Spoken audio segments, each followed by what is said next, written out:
Hello, welcome to Shelvington. My name's Andy. This is my model railway in a garage. In today's episode I want to talk a little bit about my ever expanding fleet of locos and rolling stock and how I started the collection.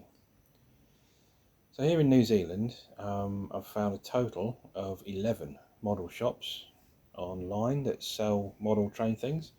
There's one more in Auckland, but they only use Trade Me. They don't have a website as such, and they're more like a traditional shop, but unless they put things on Trade Me, I've got no idea what they sell. But so basically, yeah, there's 11 model shops to choose from, so it's tricky. It's difficult to buy train stuff over here, certainly compared to the UK. There's just no competition. It's even more difficult if you want to model a particular area, region or country.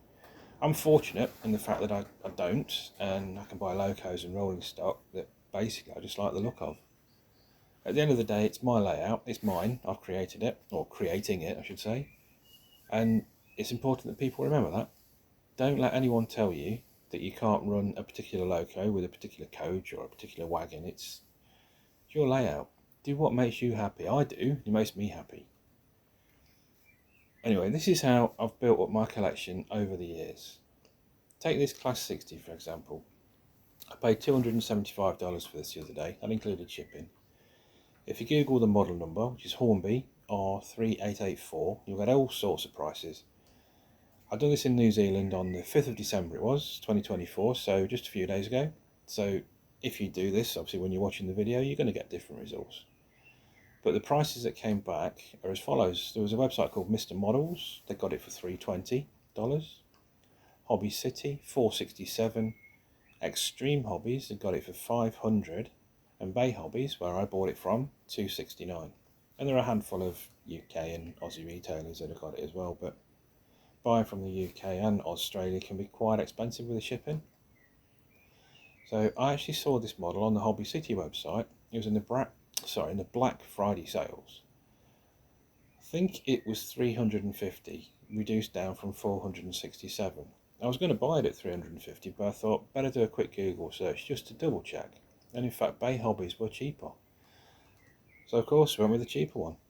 So $269 plus a few dollars shipping, so $275 all up. Now that's still quite a lot of money. Works out today to be around 125 British pounds, but in terms of actual financial cost to me, this loco only cost me around $110. That's just a little over 50 quid. Now, to get that, I sold two older steam locos that I didn't want or use anymore.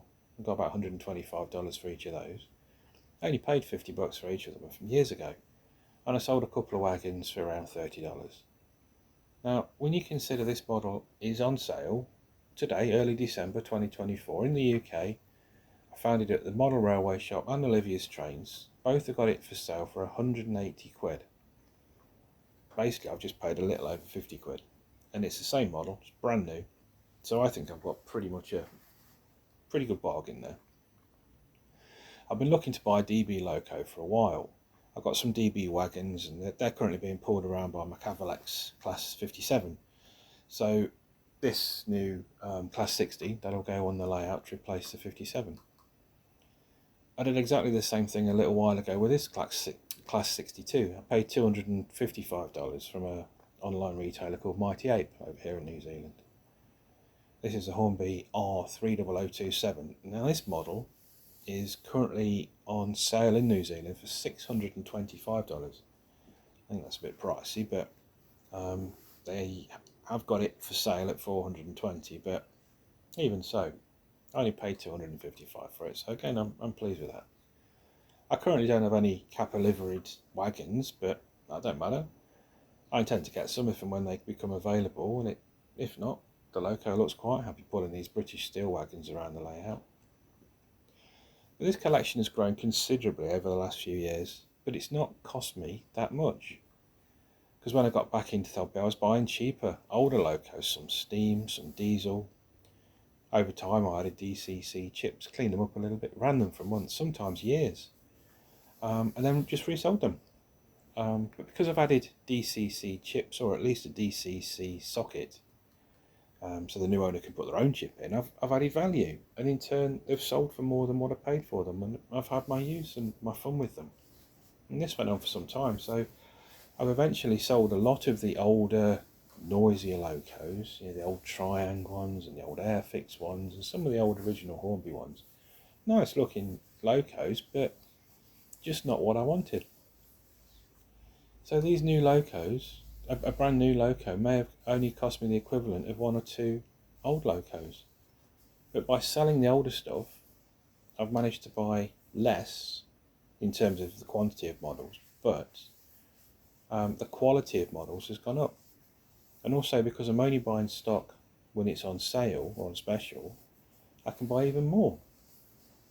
So another example is this Class 20. I bought this one probably 3 years ago. Now I know they're running pairs and I've been looking for another one for ages.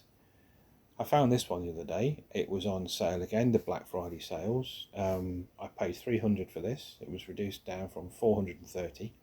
So I've now got a pair of matching Class 20s. The first one here, this is sound fitted. I only paid $200 for that years ago, and of course paid $300 for this one here. So this is DCC sound fitted. This one's DCC ready. I've got a chip to go in it. So for around $500, that's about 250 quid. I've got 2 brand new locos.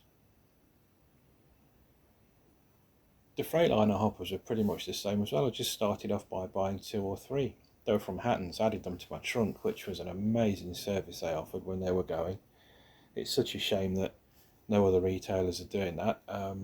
If any retailers are listening, please consider a trunk service for especially as international buyers. As time's gone on, I've bought a few here and there. There was one guy I bought I think 6 from. He was selling a lot of 6, so I've just added to the rake. I've now got 24 of these green ones and 6 others in mixed liveries. I think one's a white Freightliner, but there's 30 in total. But all in all, it's taken me over 3 years to build up to this number, and there's no way I could have afforded it. There's no way I could have afforded it to buy it now. The cost of each wagon, you're looking at probably, I don't know, $100 each, and I've got 30 of them. I couldn't afford to go and buy that, spend that amount of money on these wagons. Same goes for scenery too. I've bought trees, bushes, buildings, all second hand, and again when it's on special and on sale. Some of the scenery stuff I've got here is probably 5 years old. It's never been used, never been out of the box, but it will at some point.